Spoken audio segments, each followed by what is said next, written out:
All right. So this isn't a model cars coffee video. That is on the way. But we wanted to talk a little bit about this guy here. This is our Porsche group build.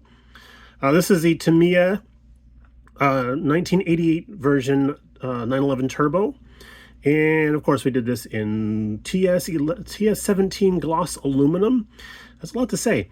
But we had based this in their matte black, and we had some problems with the matte black, sanded it out, repainted the matte black. So it's got 2 coats of matte black on there.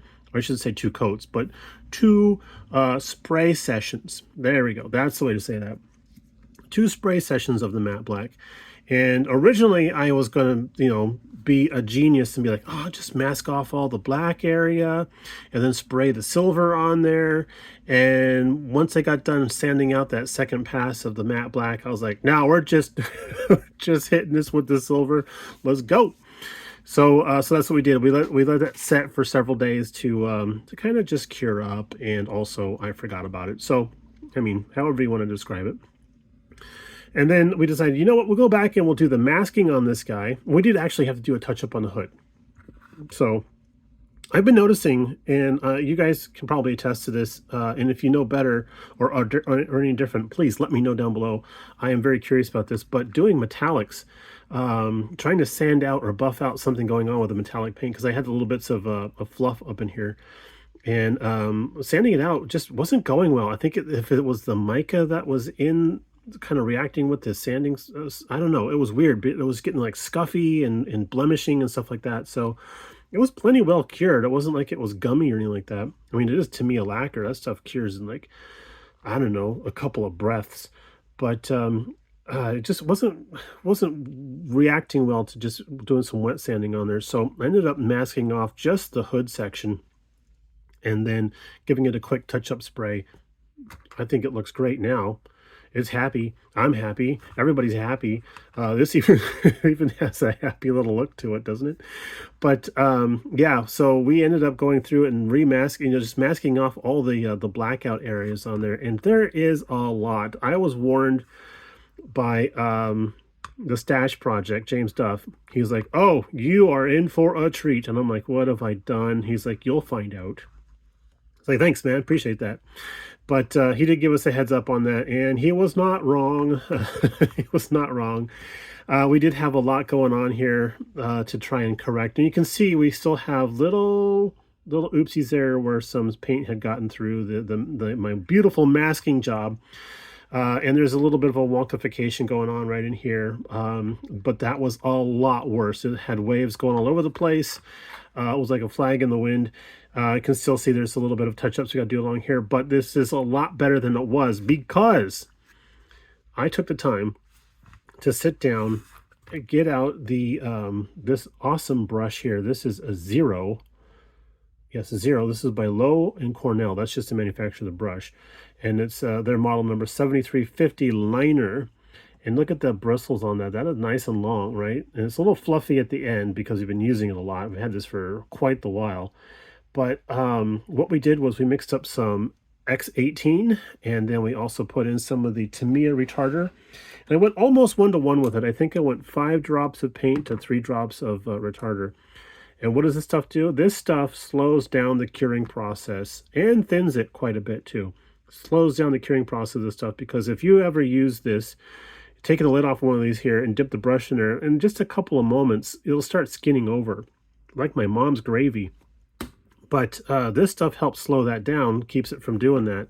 And a matter of fact, I did that probably like 1 o'clock in the afternoon on Saturday morning, and then by the time we had the meeting Saturday night, the stuff that I had in my little color cup was still not fully cured yet. So that's how much that was slowing that down.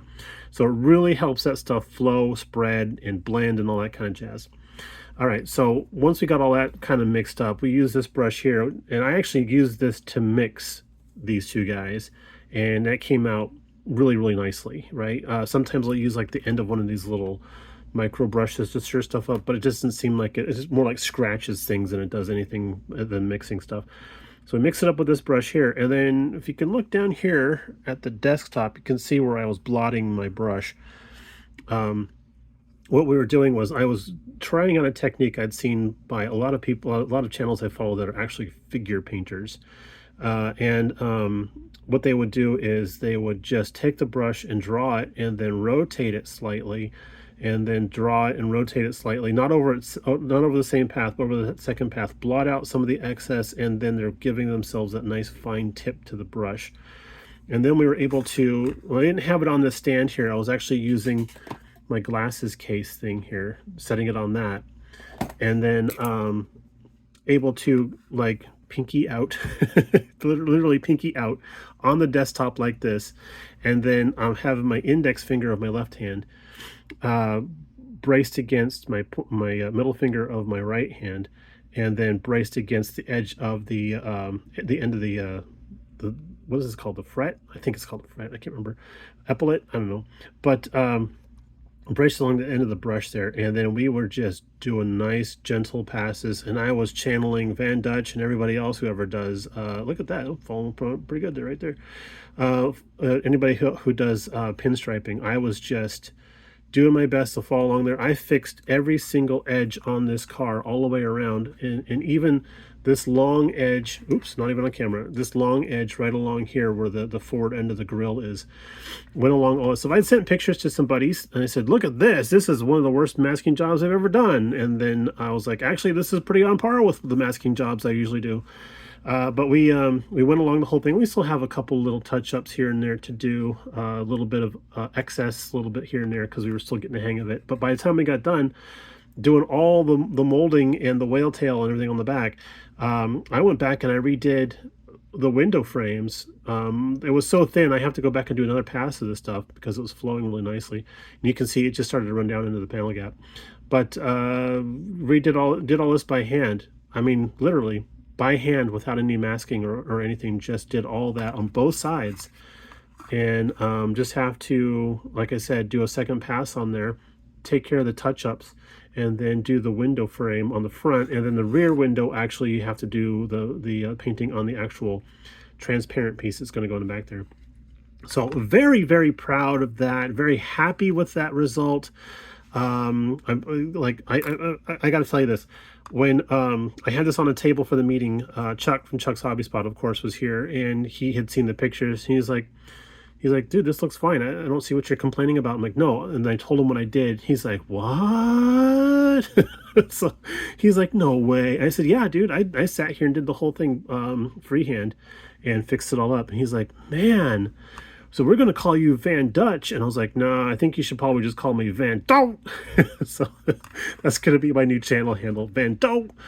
But yeah, it was that, you know, we don't get compliments from Chuck very often, but when we do, it feels pretty darn good, I tell you what. So there we go. There's that.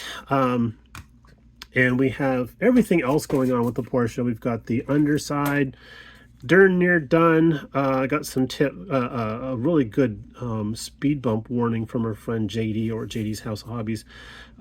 He let us know that there is a problem with the exhaust not mounting up correctly and not matching up to the underside of the car when you do your final assembly. So we're not placing that on there yet. We're going to keep an eye out for that. I actually have a little note in the instructions for that.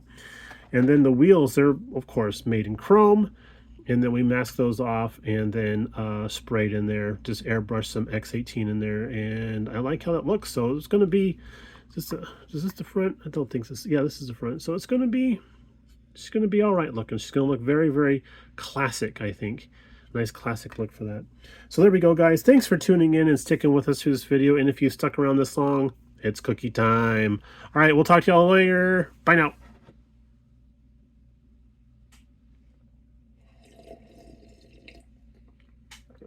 Oh, glad that wasn't my brush water. I get that kind of mixed up sometimes.